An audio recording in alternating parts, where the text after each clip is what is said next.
Now we'll switch organs and move on to hypo and hyperthyroidism. This is probably one of the highest yield pathologies in endocrinology, and it has everything to do with the physiology. Quick review. What are the effects of thyroid hormone, better known in my physio lectures as the college freshman? Go ahead, pause the video and try to write down as many effects as you can remember.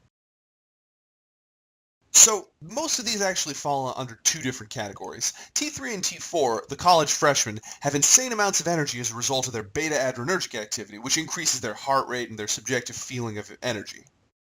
Because of their crazy fast metabolism, they can eat like there's no tomorrow, but won't gain a pound. Furthermore, all that burning fuel from the metabolism generates a ton of heat. There's some developmental effects we'll talk about later. They're mostly relevant to the peds population. But how are these effects going to dictate how hypo and hyperthyroid patients present? If we go line by line, the effects are more or less intuitive. Hyperthyroid patients become tachycardic, whereas hypothyroid patients become bradycardic. With hyperthyroid patients, you also have to worry about things like angina and arrhythmias, since their hearts are going to be working so fast and so hard. Hyperthyroid patients tend to be physically pretty hyperactive, as well as emotionally more labile and irritable because of the constant fight or flight stimulation. Hypothyroid patients, on the other hand, are going to be hypoactive, erring on the side of depressed. Their GI tracts, funnily enough, follow the same pattern. Hyperthyroid patients have abnormally high GI motility, which leads to diarrhea, and hypothyroid patients have abnormally low GI motility, leading to constipation. But perhaps the most unique characteristic of hypo and hyperthyroidism is the fact that hyperthyroid patients eat more but lose weight, whereas hypothyroid patients eat less and gain weight. Now this is significant because there's a lot of reasons people can gain and lose weight, not eating being one of them. Now some of these are pretty problematic. Cancer, for example, causes anorexia and weight loss, but thyroid problems are one of the few that cause the combination of both increased food intake and weight loss. One of the most recognizable features of thyroid disease is the temperature extremes, which makes sense because temperature regulation is one of the main functions of thyroid hormone. So which one runs hot and which one runs cold? Hyperthyroid patients run hot as their metabolism is racing out of control. Because their bodies are generating so much heat, they perspire and get hot at even what most would consider normal temperatures. Hypothyroid patients, on the other hand, tend to run cold. Next, and this isn't something you could really predict using the physiology you learned, hypothyroidism has some pretty distinct connective tissue findings. First of all, it makes the skin and hair really dry and brittle, and causes the more than averagely gross condition called myxedema. It's where you have mucinous deposits under the skin, and unlike your average edema, it's non-pitting. In hypothyroid patients, it deposits mostly in the face and beneath the eyes. But Arjun, you said, I thought Graves' disease patients had myxedema. As a matter of fact, they do. But it has nothing to do with the hyperthyroidism. That part of Graves' disease is actually completely separate from the thyroid function. For now, I want you to associate myxedema with hypothyroidism, not hyperthyroidism. We'll talk about Graves' disease in a little bit. Finally, unlike cortisol abnormalities, where you had to determine whether the pathology was in the gland or the pituitary or the hypothalamus, when you have a problem with the thyroid hormone, it's almost always due to a problem with the gland. Now, does that make it primary, secondary, or tertiary? The answer is primary, and it means that the origin of the problem is with altered thyroid hormone. Now pay attention because this is something you're going to have to do a lot in the endocrine section. In a primary process, if T3 and T4 are increased, what happens to the TSH? How about if you decrease the T3 and T4? Now because of the negative feedback, an increase in T3 and T4 means that the TRH and TSH are going to decrease. Likewise, if you've got decreased T3 and T4, the feedback disinhibition is going to cause increased TSH. Now the reason this is a particularly important concept is because serum TSH is actually the most sensitive and specific for thyroid problems. In fact, it's even better than straight up measuring the T3 or the T4. But watch out! If the patient looks clinically hypothyroid and their TSH is low, you gotta be on the lookout for the odd instance of secondary or even tertiary hypothyroidism. In this case, you need to actually check the T4 to confirm. Let's talk about menstruation for a second. Remember how hypothyroidism can affect the menstrual cycle? I'll give you a hint. It has to do with T3 and T4's negative feedback. A drop in T3 and T4 will cause an increase in TRH by negative feedback. But remember what TRH stimulates in addition to TSH? It's actually prolactin, and the stimulation of prolactin will lead to an inhibition of GnRH. Decreased GnRH will lead to a decrease of the sex steroids, and therefore lead to menstrual irregularity, in some cases even amenorrhea. So hypothyroidism causes menstrual irregularity, so what? Hyperthyroidism must cause, I don't know, superfertility or something? Actually, hyperthyroidism can also cause menstrual irregularity by a totally different mechanism. See, when steroid hormones are released, they're carried through the blood by steroid hormone binding globulin because they're not very soluble, but only the unbound hormone can exert its effects on the target cell. What excess TSH does is it causes the production of way too much of the binding globulin. So basically most of the sex hormone stays bound to the protein instead of, doing its job. In this way, hyperthyroidism also causes menstrual irregularity by sequestering the active sex hormones. Let's now talk about a few specific kinds of hypothyroidism. Like I said, the problem is usually at the level of the thyroid, but what's the most common reason for the thyroid to undersynthesize thyroid hormone? Trick question. The most common form found in the United States is Hashimoto's thyroiditis, but in the world, the answer is iodine deficiency. Remember, iodine molecules make up a large part of thyroid hormone, so without dietary iodine, you can't make thyroid hormone. Well, that doesn't stop your TSH from cracking the whip on the poor thyroid gland, though. It decides that the solution to not having any raw materials is to basically pour more resources into making a huge, mega powerful thyroid gland until it finally looks like this. Oh, that's not actually the best picture. You can kind of imagine the goiter popping out like that. It's important you remember that this huge neck lump caused by iodine deficiency isn't just an ugly bump. It actually represents an incredibly powerful thyroid gland, and if this person is given normal amounts of iodine, their uberthyroid will generate so much thyroxine that it'll push them straight from hypothyroid to hyperthyroid until their body finally figures out what's going on. This is called the Jode-Basedow phenomenon, and First Aid talks about it a little bit more in the hyperthyroidism section. But step 1 is mainly concerned with Hashimoto's and other thyroidities, and no, I didn't just make that word up, look it up. So we'll be spending most of our time discussing those. The 3 thyroidities all have formal names which describe what they actually are, and eponyms which basically means it's named after someone who is ego-tripping on a new discovery. You need to be able to recognize both for the test, though. As I mentioned before, Hashimoto's thyroiditis, or chronic lymphocytic thyroiditis, is the most common form, followed by de Quervain's, or subacute thyroiditis. Bonus points if you pronounce it with an exaggerated French accent. Finally, there's Riedel's, or fibrous thyroiditis. All 3 cause damage to the thyroid gland in ways suggested by their formal names. Hashimoto's thyroiditis is caused by a chronic autoimmune attack against the thyroid gland's main enzyme, thyroid peroxidase, and against the thyroglobulin itself. This leads to a dense lymphocytic infiltrate. Subacute thyroiditis, on the other hand, often occurs after an upper respiratory viral infection and causes granulomatous inflammation. Unlike the other 2, this one is actually quite painful. Remember, de Quervain's brings the pain.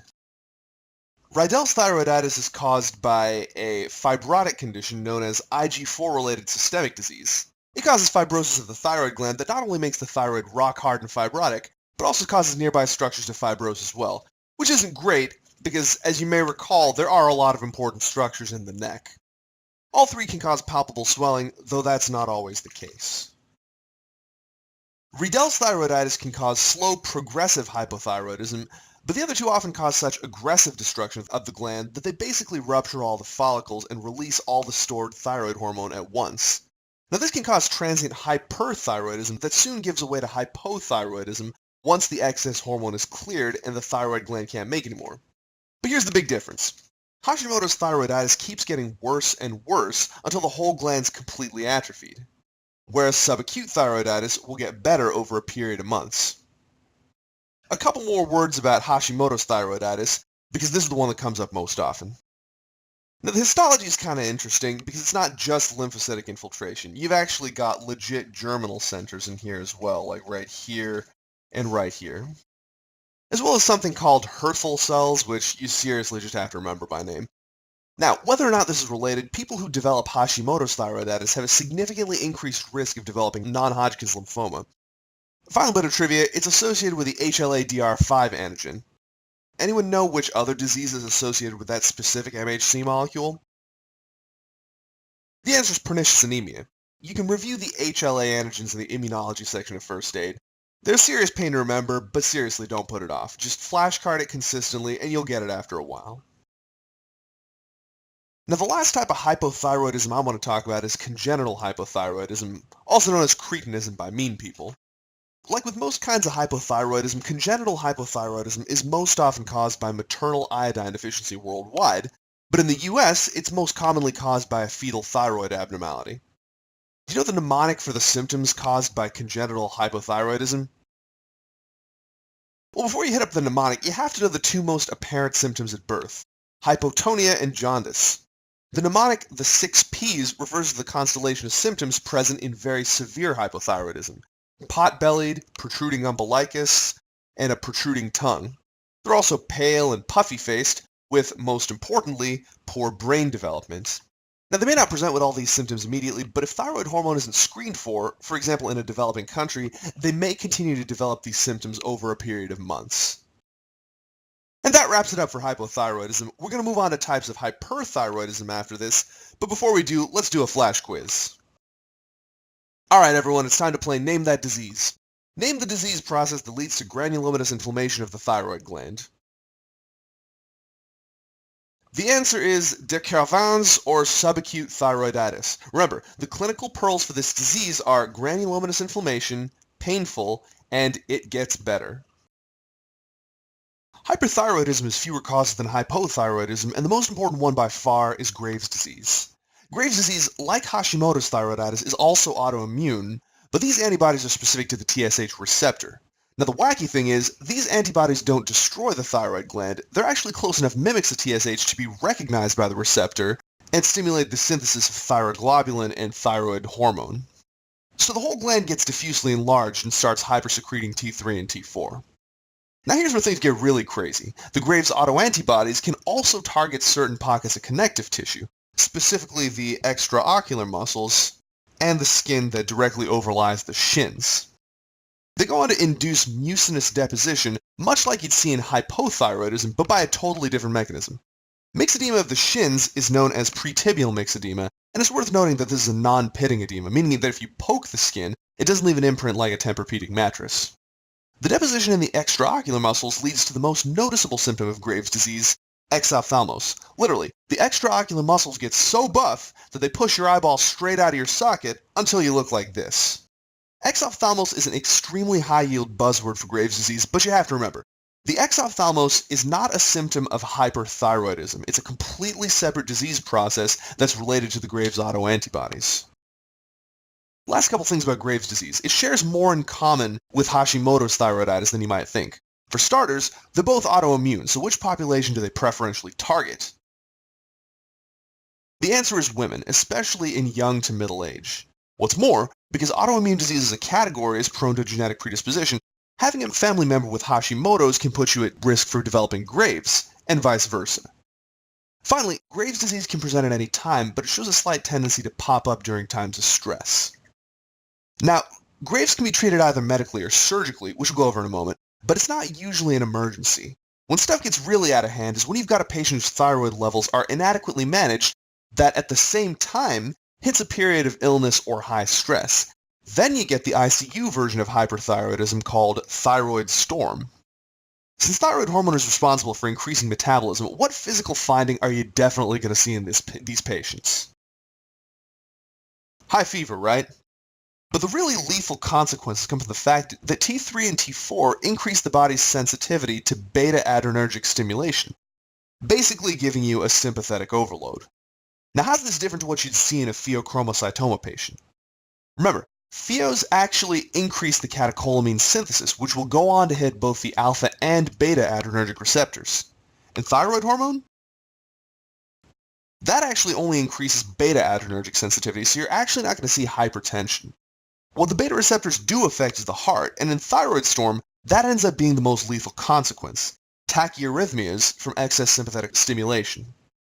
So the problem is sympathetic activity, and what's your treatment going to be for that? The first drug you use in thyroid storm is propranolol.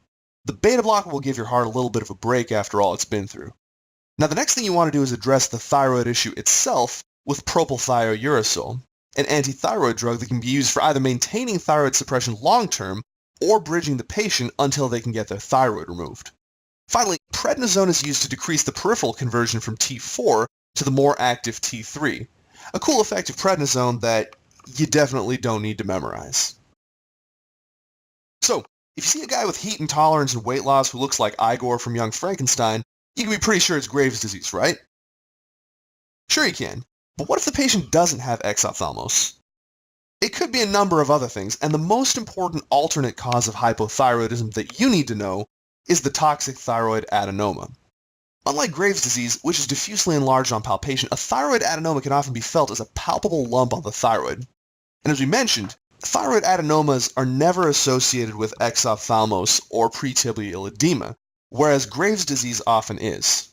Finally, the thyroid gland is often assessed by the level of radioactive iodine uptake, a method called thyroid scintigraphy. While Graves' disease will show diffusely increased uptake, a toxic thyroid adenoma will show up as a focal increase in uptake, colloquially known as a hot nodule. If there are multiple focal adenomas, then you call that a toxic multinodular goiter. Now, radioactive iodine scanning is kind of awesome because it's useful for other stuff as well. For example, what if the patient had all the symptoms of hyperthyroidism, but his thyroid had pretty much no uptake? Now, one likely explanation is that he's actually in the early stages of either Hashimoto's or subacute thyroiditis. Remember, at that point, they will be releasing all their stored thyroid hormone, but the inflamed thyroid's too sick to suck up iodine and synthesize more. Another reason is that they're taking exogenous thyroid hormone. Either they're accidentally taking too high a dose of levothyroxine for their hypothyroidism, or they're abusing thyroid hormone to lose weight. Both of these will feedback suppress the thyroid gland to diminish endogenous production while causing the symptoms of hyperthyroidism. But on another note, what can a thyroid lump mean besides a reasonably harmless adenoma? You got it, cancer. As is often the case with endocrine tumors, though, the actually malignant cells are often so far mutated that they're not really very good at producing the hormone anymore. So, if you see a scan like this one, you can feel pretty good about that, because a hot nodule is a working nodule, and in the thyroid gland, that almost always means that it's not malignant. A cold nodule, one that doesn't take up the tracer, is a lot more worrisome. On that note, let's take a look at some of the thyroid cancers. So the most common type of thyroid cancer is papillary thyroid carcinoma, which, fortunately enough, has an excellent prognosis. It can be associated with childhood radiation exposure, and if it spreads, it tends to do so via the lymphatics. And while that's pretty good to know, the most likely thing you'll have to know about this cancer is the histologic appearance. First of all, it's called papillary cancer, so what does that tell you about the histologic appearance? Well, papilla means nipple, so it's obviously named by a male pathologist that's clearly never seen a nipple in his life. Here's the nipple outline that I think they're talking about, though I would probably call it a finger-like projection. The other buzzword you hear all the time is orphan Annie eyes, which, in case you weren't born in the 1950s, looks like this. Apparently they thought this was cute, even though I think she needs an exorcism. Anyway, you can see one of those eyes right at the tip of the papilla, where you'll note the soulless emptiness inside the nucleus that's reminiscent of Little Orphan Annie. Finally, papillary thyroid carcinoma is only one of a handful of cancers that can have Samoma bodies visualized on the slide. You remember the mnemonic for those cancers? It's SAM, or papillary thyroid cancer, serous cystadenoma, or adenocarcinoma, meningioma, and malignant mesothelioma. And a Samoma body is basically what happens when one of those nipple-like projections gets circumferentially calcified and is visualized on cross-section. They look a little something like this. Medullary thyroid carcinoma is the other one you need to know a little bit better than the average. It's a thyroid cancer of the parafollicular cells, and it secretes calcitonin. But possibly the most important thing about it is the association with the very famous multiple endocrine neoplasias. We'll get to them soon, I promise. Unfortunately, these ones have a poor prognosis, and actually high-risk MEN patients often get their thyroids removed prophylactically. That's how risky it is. On a slide, it looks a little bit like this, and you'll see that unlike papillary carcinoma, it's got nice shiny chunks of amyloid floating around in it. Other than those two, the amount you have to know about the others is pretty minimal. First off is thyroid lymphoma, which we talked about like a second ago. Which other thyroid condition is this associated with? It's associated with Hashimoto's thyroiditis. Then there's follicular carcinoma, another one with a good prognosis, which is unique because it's arranged into nice, neat follicles, just like regular thyroid tissue. None of this nipple nonsense going on. It's unique because it tends to spread hematogenously. Finally, there's anaplastic carcinoma of the thyroid gland, and does that sound like a good cancer or a bad cancer to you? Here's a hint. The word anaplastic is never a good thing in oncology. That means the cancer is so far mutated that it bears pretty much no resemblance to the original tissue. This one tends to happen in older patients, is locally invasive, and has a terrible prognosis. So, I save the discussion of treatment for last because this sort of encompasses both hyperthyroidism and thyroid cancer. In the broadest sense, the preferred treatment goals are the same. You get rid of the thyroid. So how do you do that? Well, you can always cut it out, as your helpful friend the surgeon might suggest, or you could use radioactive iodine, which sounds scary, but is actually one of the most well-tolerated radioactive treatments. The reason is because iodine is thousands of times more concentrated in the thyroid than anywhere else. So only the thyroid gland gets nuked. If you go this route, though, the patient's going to need supplementary thyroid hormone afterwards. The other option is to take the anti-thyroid drugs methimazole and propylthiouracil, either long-term or just long enough to suppress the thyroid before getting rid of it. Now, all three of these options are used in hyperthyroidism. Though patients who are on anti-thyroid meds for long enough generally get the gland removed. For most thyroid cancers, the answer is going to be surgery, though radioiodine ablation can be used as an adjunctive therapy to nuke the little microscopic chunklets that are left behind. Let's talk a little bit more about thyroidectomies, though, because while they're the mainstay of treating thyroid pathology, there's a couple of very high-yield complications of this procedure. What are some of the important structures that run near the thyroid that you know could be damaged during this procedure? Probably the highest yield ones are the recurrent laryngeal nerves, which ascend from the thorax to innervate the muscles of the larynx. Cutting one of these causes paralysis of one of the vocal folds, and causes sort of a breathy Marilyn Monroe voice and an inability to cough, since the vocal cords don't seal nicely against each other. You'd have to be pretty unlucky to get both of them cut, but if you do, that's bad news bears. Because if both of the vocal cords get paralyzed while pressed up against each other, you've essentially just sealed off their airway with no way for them to open it back up. And if you're unable to get an endotracheal tube down there, then you may very well have to cut their neck open and create your own airway. There's also the possibility of superior laryngeal nerve damage during a thyroidectomy, but this isn't as high yield.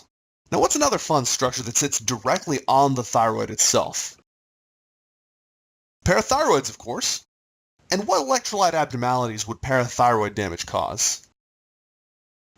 If parathyroid hormone causes increased calcium at the expense of phosphate, then accidental removal of the parathyroids during a thyroid removal will cause decreased calcium and increased phosphate. And that about covers it for the thyroid gland. Let's wrap this up with a flash quiz. Here's one that covers the gamut of thyroid disorders.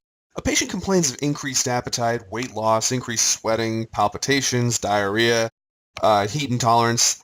Name the 3 thyroid diseases that could cause these symptoms, and which is the most likely cause. Pause the video, take your time, and when you're ready, I'll have the answer for you. So, the patient's presenting with clinical hyperthyroidism. The most common cause of hyperthyroidism is, by far and away, Graves' disease.